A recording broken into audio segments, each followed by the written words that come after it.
Revoice Podcast Network. The mic is ours.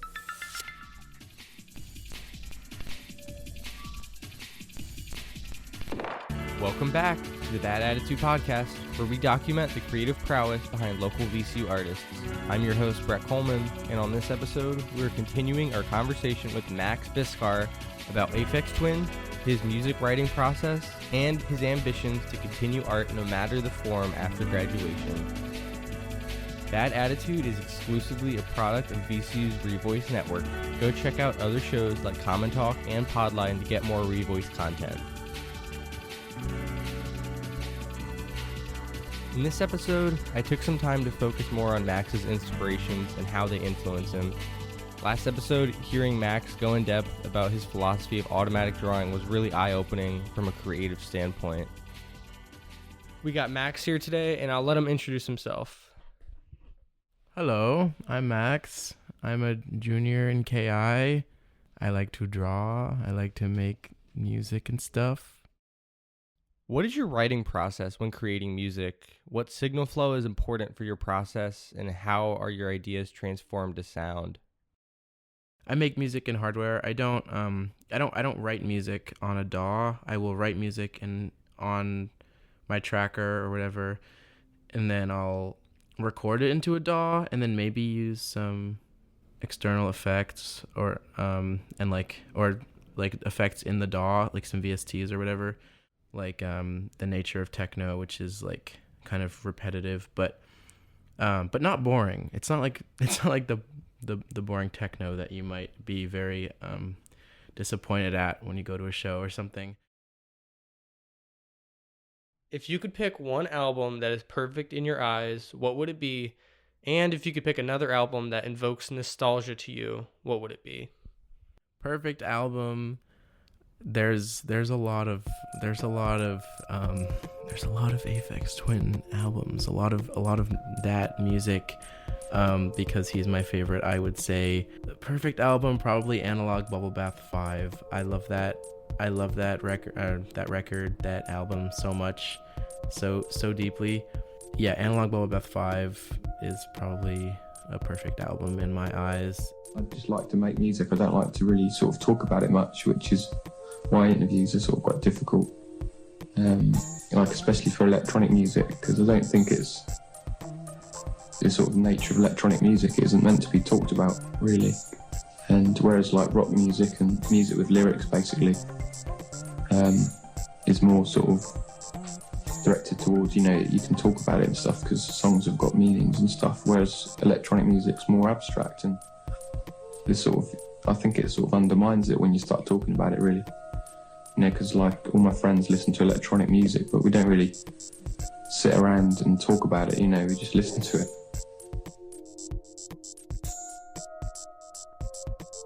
Yeah, like there's so much modulation going on under the surface that you might not notice at first, and then upon a second listen you hear it, and then you are like, oh, that's why it made me feel this way. Yeah, Aphex Twin and surrounding music, but like I do have like sort of an obsession with Aphex Twin music, so it's sometimes it's just him for like weeks and weeks on end. I would say nostalgic album. I always forget the name. I think it's called From the Heart. It's just one of those albums that you discover during lockdown and you just can't stop listening to because of whatever reason. It just sticks. Yeah, I feel like everyone has that album for COVID. All the time spent inside, you kind of just don't really have much other to do than like gravitate towards music.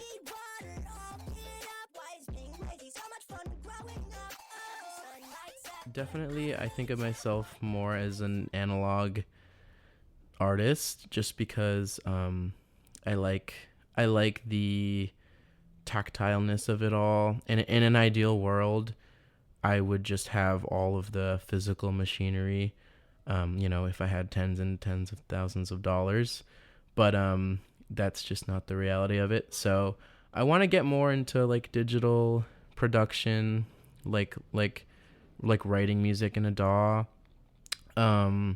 But I also find it really hard to focus on that sort of stuff. Electronic music is one of the most unique ways of musical expression because of how direct but also foreign the experience is. Electronic music has evolved into such an important way of music, but also creating new pieces of technology that make the collaboration more in-depth. Seeing how an early stage piece of electronic equipment slowly changed not only music but the way music is made in general shows the benefits of digital gear. When comparing a piece of analog and digital gear, each have their own thing going for them. Analog does a better job of storing data and can be seen as more efficient at times, unlike digital. For example, a 4-track cassette recorder has a straightforward application to the recording process, and it also adds a warm feeling to the mix by using analog tape that is being processed and stored. But digital, however, can be seen as more convenient and more modern in the music industry. Especially in today's music industry, all you need is a computer and you can easily make digital music that sounds very clean. For example, using a digital audio workstation, the software does most of the troubleshooting for you. Is one better than the other per se though?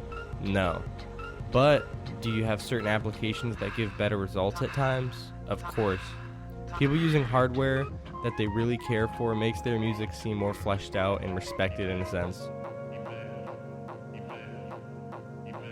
Max does this through his Poly-N tracker that he played on last episode's artistic showcase. This piece of gear gives you the ease of recording digitally, but with the benefit of working on it analog with buttons and controls.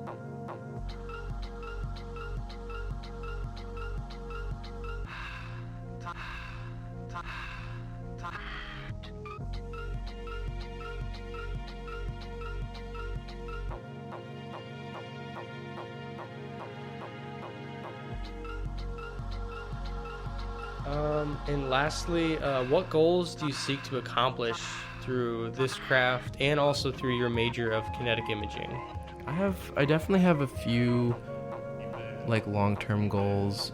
I think like I want to continue to just make music and get really good at it and hone in on what my sound is. I don't know.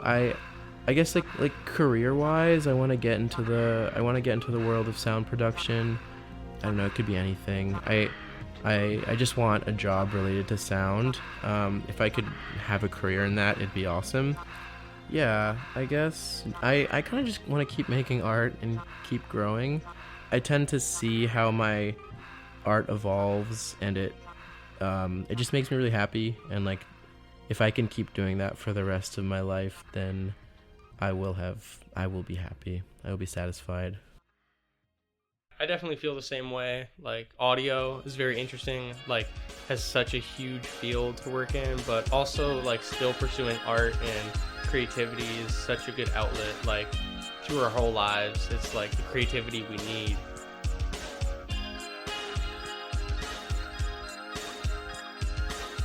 Well, thank you so much for being the first guest on season 2 of Bad Attitude. Thank you so much, Max. Thank you very much, Brett. I appreciate it.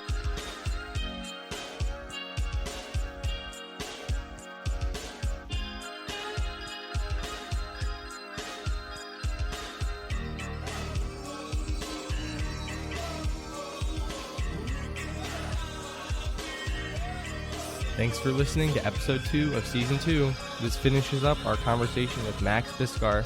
Feel free to go check out his music and art on his Instagram at BSCRR. He is really creating something special.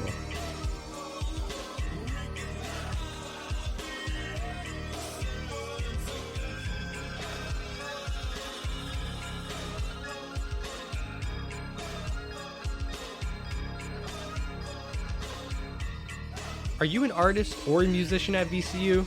Well, reach out to us on Instagram at badattitude_revoice. Please reach out to us and let us know if you want to be interviewed.